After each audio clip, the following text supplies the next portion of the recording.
जय श्री ओम नमः सिद्धेभ्यः। जय श्री महावीराय नमः। जय श्री परम्पराचार्य गुरुवे नमः।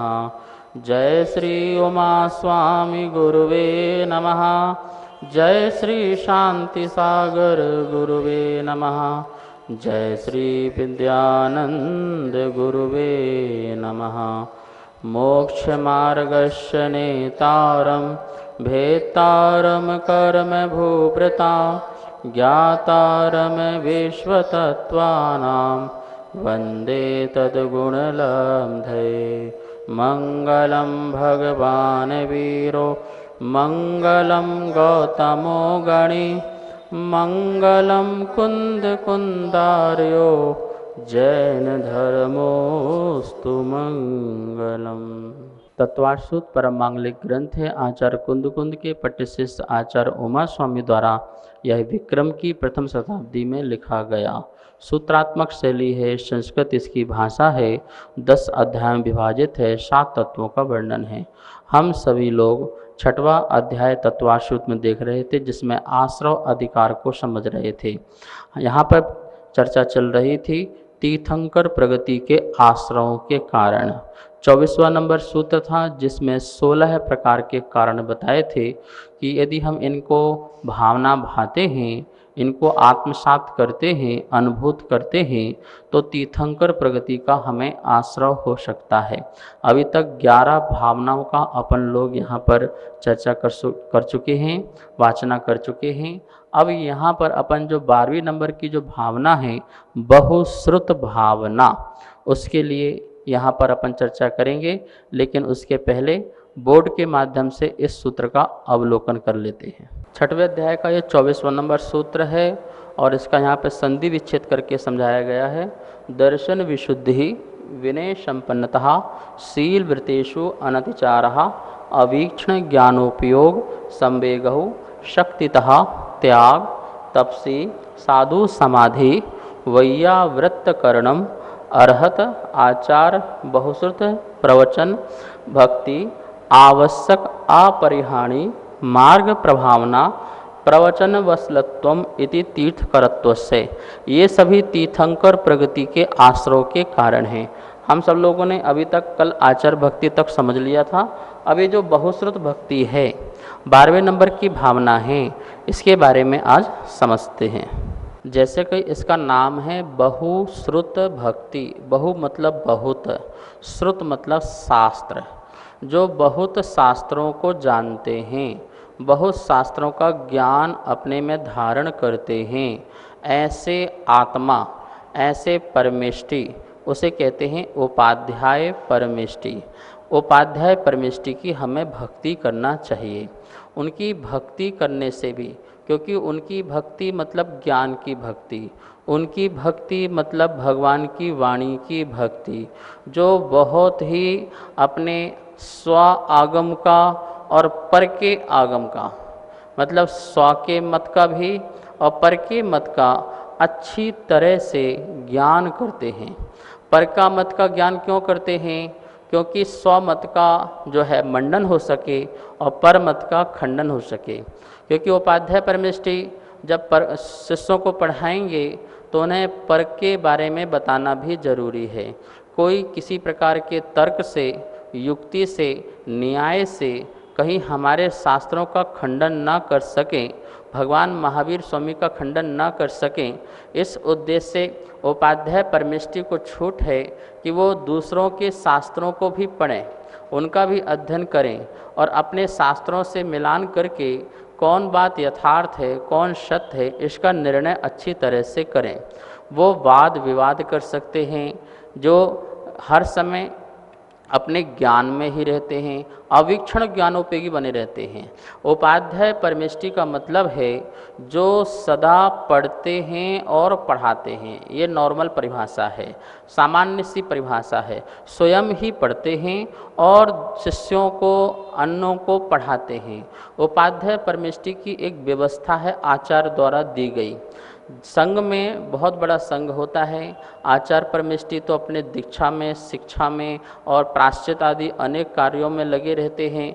तो वो किसी योग्य शिष्य के लिए एक पद का देते हैं कि आप आज से ये उपाध्याय पद ग्रहण करें और संघ में रहने वाले जो साधु हैं, शिष्यगण हैं, उनको आप अध्ययन अध्यापन कराएं।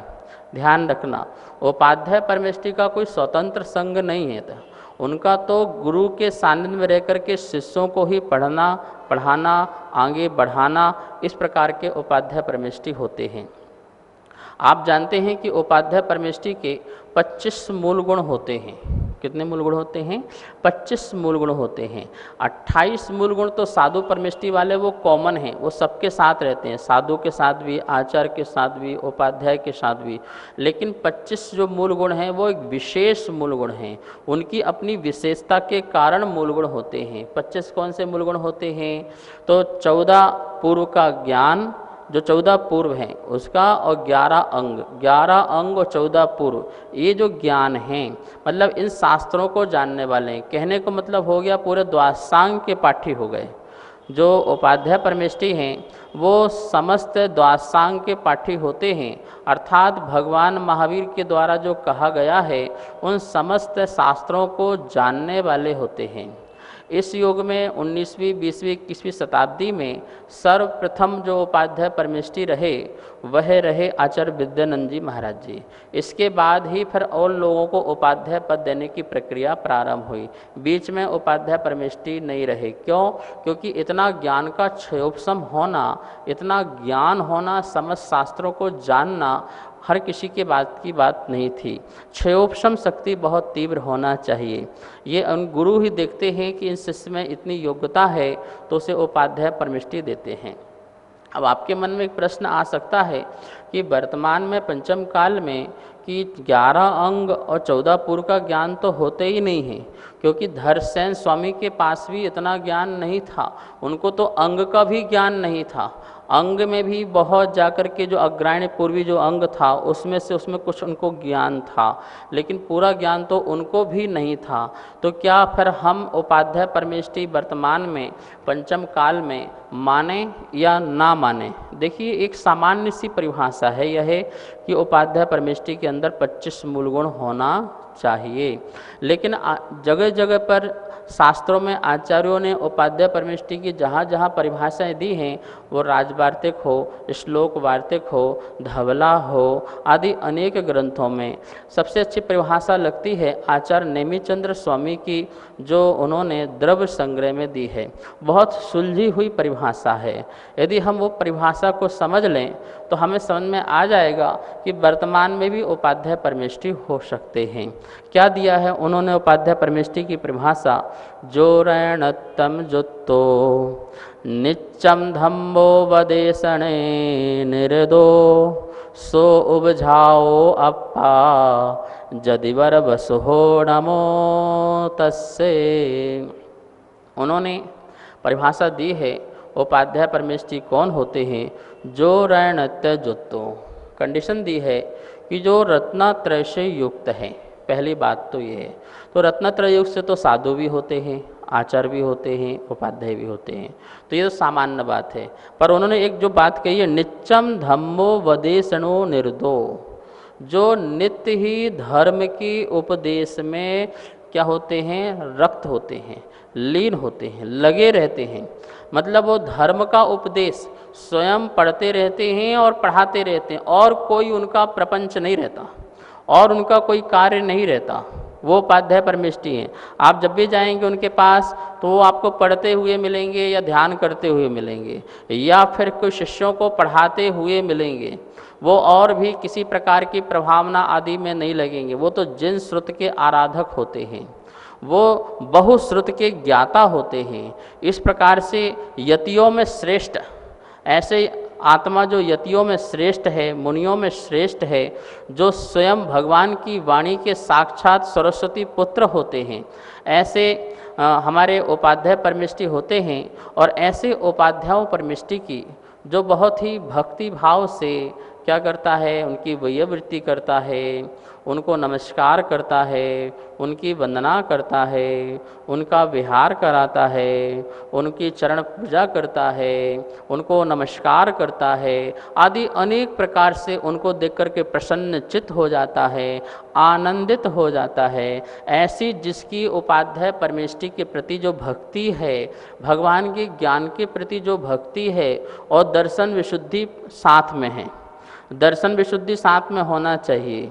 इसका मतलब कि उनको सम्यक दर्शन होना चाहिए और सम्यक दर्शन के साथ साथ वो बहुश्रुत भक्ति करे, उपाध्याय परमेष्टि की भक्ति करता है तो आचार्य भगवान कहते हैं उस जीव को भी तीर्थंकर प्रगति का आश्रय हो सकता है।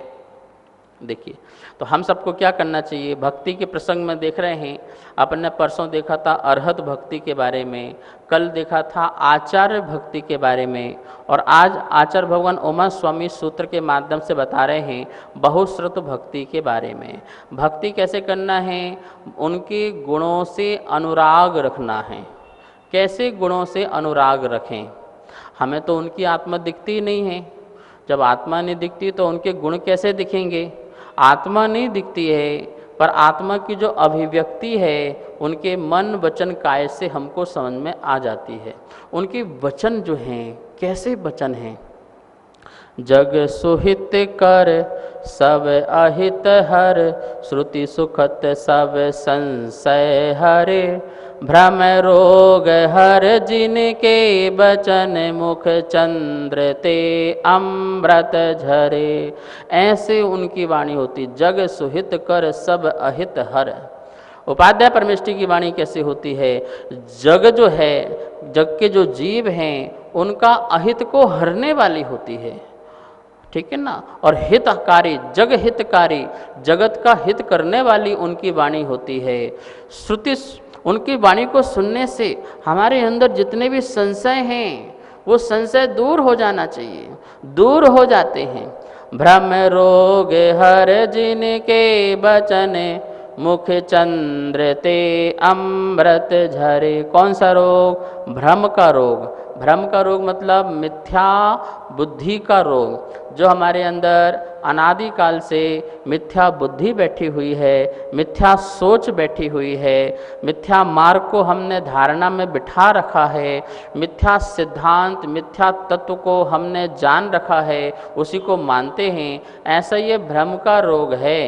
तो उनकी वाणी सुनकर के भ्रम रोग जिनके वचन, जिनके वचन सुनने मात्र से भ्रम सारे दूर हो जाते हैं। मुख चंद्र ते अमृत झरे, जिनके मुख रूपी चंद्रमा से अमृत सदा झरता रहता है। अमृत किसको बोलते हैं, भगवान की वाणी को अमृत बोलते हैं। ऐसा अमृत जिनके मुख से सदा झरता रहता है, उनके पास कोई राग द्वेष की बात नहीं मिलेगी, उनके पास कोई संसार की बात नहीं मिलेगी। जब भी बात मिलेगी प्रामाणिक बात मिलेगी, वो भी प्रामाणिक और उनके वचन भी प्रामाणिक। उपाध्याय परमेष्टि की क्षेत्रों में दर्शन किए हैं तो उनकी मुद्रा जो होती है वो मुद्रा कैसी होना चाहिए, उसका क्या तात्पर्य है। उपाध्याय परमेष्टि, उप अध्याय, जो अपने आत्मा के उपासक होते हैं, ज्ञान के उपासक होते हैं, जिनको अपन पाठक भी बोलते हैं। ऐसे पाठक की जैन धर्म में, जैन आगम ग्रंथों में मुद्रा बताई गई है कि वो किस प्रकार से बैठ कर के अपने शिष्यों को पढ़ाते हैं। अपने सुखासन आसन में बैठ कर के आप उनकी मुद्रा देखेंगे तो ऐसी मुद्रा नहीं होगी, उनकी मुद्रा होगी अपने हृदय के स्थित होगी। ये ज्ञान मुद्रा है, और वो भी ज्ञान की मुद्रा को वो इस प्रकार से नहीं करेंगे। आप बुद्ध आदि की प्रतिमा देखेंगे तो वो इस प्रकार से मिलेगी, लेकिन उपाध्याय परमेष्टि की आप देखेंगे तो इस प्रकार से मुद्रा होगी कि जो ज्ञान है वो मेरे लिए है, वो ज्ञान मैंने अपने लिए प्राप्त किया है।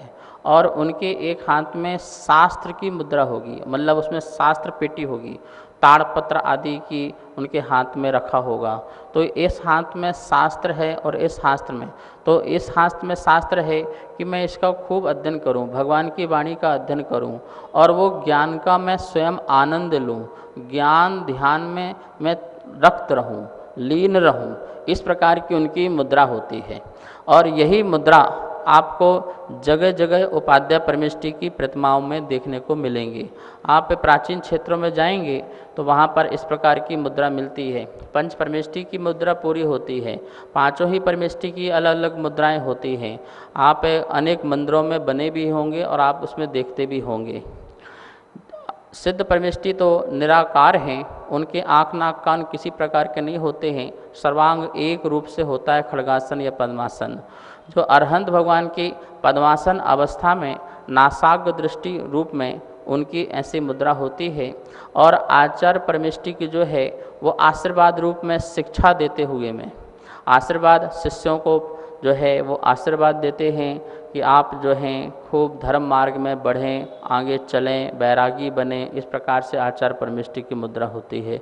उपाध्याय परमेष्ठी की मुद्रा ये ज्ञान और ध्यान, इस हाथ में ज्ञान और इस हाथ में अपना ध्यान, ज्ञान और ध्यान की अपनी मुद्रा होती है। साधु परमेष्ठी की जो मुद्रा होती है पूर्ण बिल्कुल ध्यान की मुद्रा होती है। उनकी ज्ञान की मुद्रा भी नहीं होती है, वो ध्यान की मुद्रा होती है। उन्हें किसी प्रकार का कार्य नहीं सौंपा गया संग में, क्योंकि वो प्रथम अवस्था में हैं।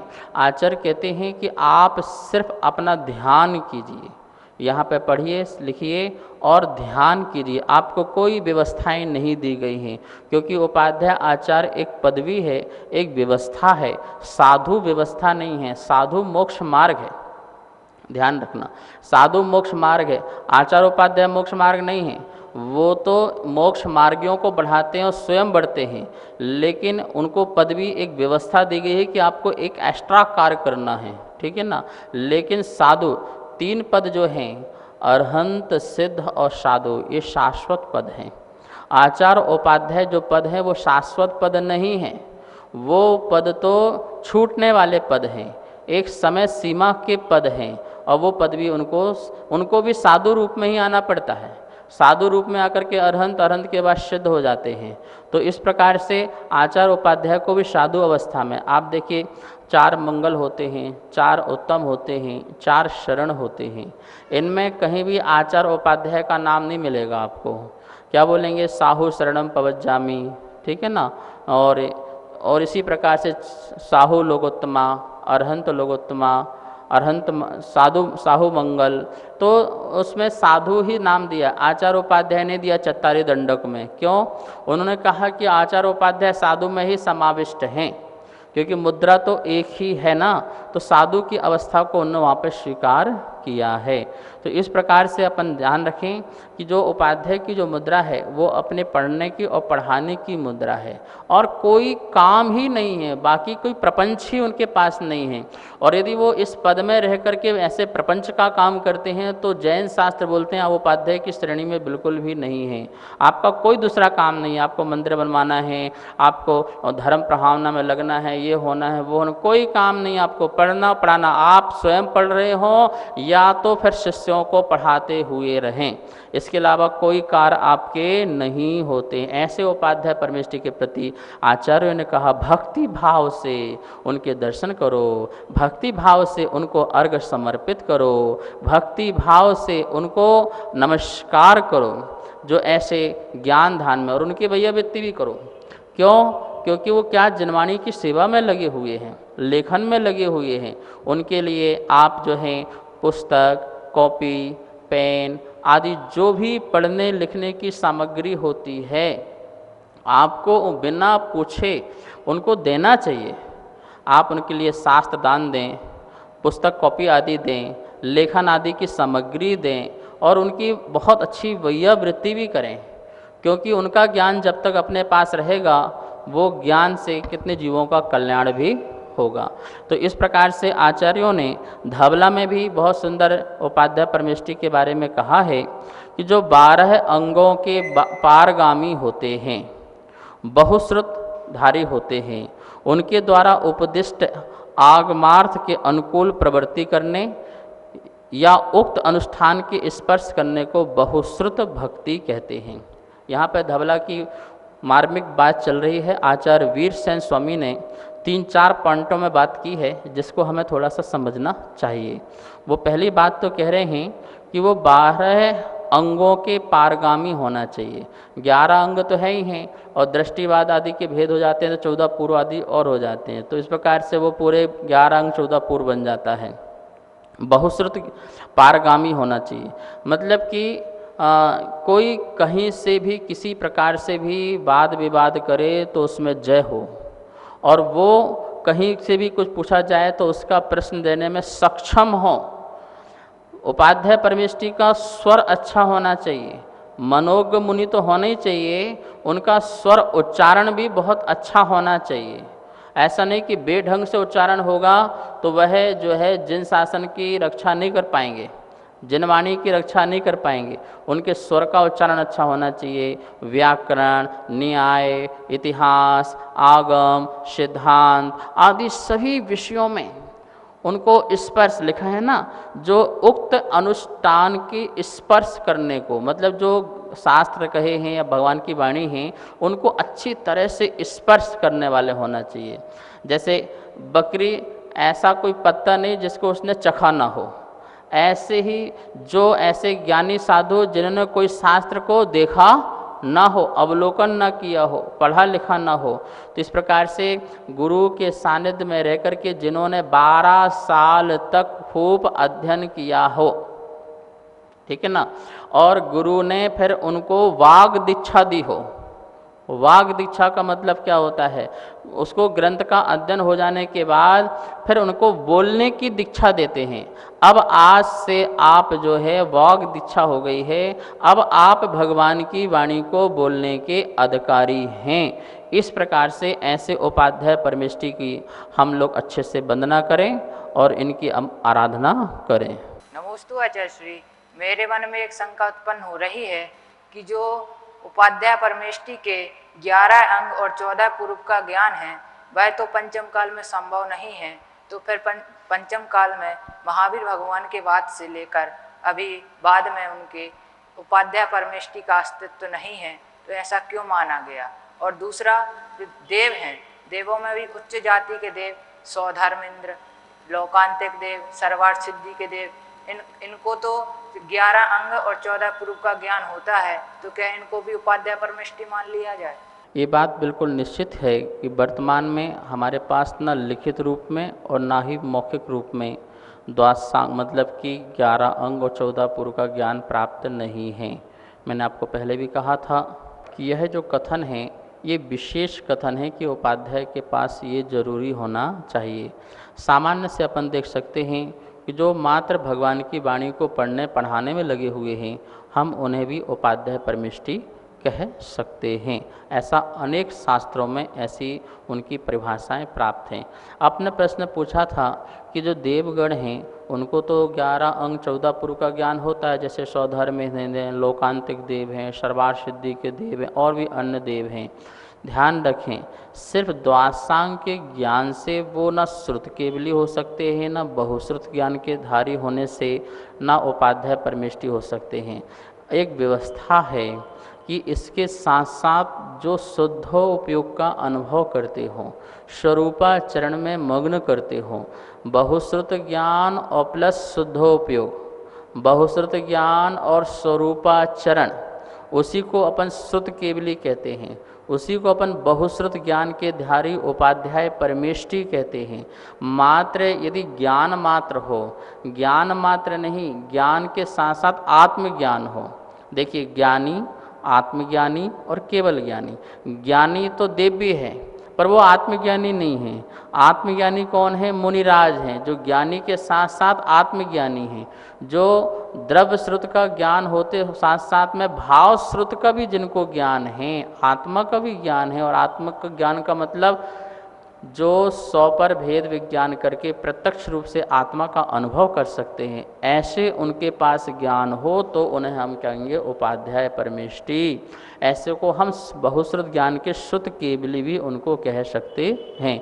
इस प्रकार से यहाँ पर अपन ने आज उपाध्याय परमेष्ठी की भक्ति की, बड़ा आनंद आ रहा है। जब इनके बारे में गुणगान करते हैं आचार्य उपाध्याय साधु तो रोंगटे खड़े होते हैं कि ऐसे साधु, दुर्लभ साधु हमें कब प्राप्त हैं, कब होंगे। इनके दर्शन जो सदा ही अवीक्षण ज्ञानोपयोग में लगे हों, पढ़ते और पढ़ाते रहे हों, संसार के प्रपंच से दूर होते रहे हों, ऐसे साधु का दर्शन मिल जाए, अहो भाग्य है, पुण्य भाग्य है, जीवन सफल होता है। बस आज इतना ही, आज का स्वाध्याय ही संपन्न करेंगे। आइए अब हम सब लोग जनवाणी स्तुति करते हैं। जावाणी के ज्ञान से सूझे लोकालो, सोवाणी मस्तक धरूं सदा देत हों धो। हे जिनवाणी भारती तो हे जपों दिन रेन, जो तेरी सरना धरे सो पावे सुख चैन। सभी को बहुत बहुत मंगल आशीर्वाद। सभी स्वाध्याय प्रेमी बंधुओं को सादर जय जिनेन्द्र। हमारे पास तत्वार्थ सूत्र जी के 3 अध्याय की पुस्तक छपकर आ चुकी हैं। चौथे एवं 5वें अध्याय की पुस्तक छपने के लिए जा चुकी है। आप सभी उसमें अपना सामर्थ्यानुसार सहयोग कर सकते हैं और आप आचार्य श्री की अनेक गतिविधियों से जुड़ने के लिए प्रज्ञधारा यूट्यूब चैनल को सब्सक्राइब जरूर करें। धन्यवाद। जय जिनेन्द्र।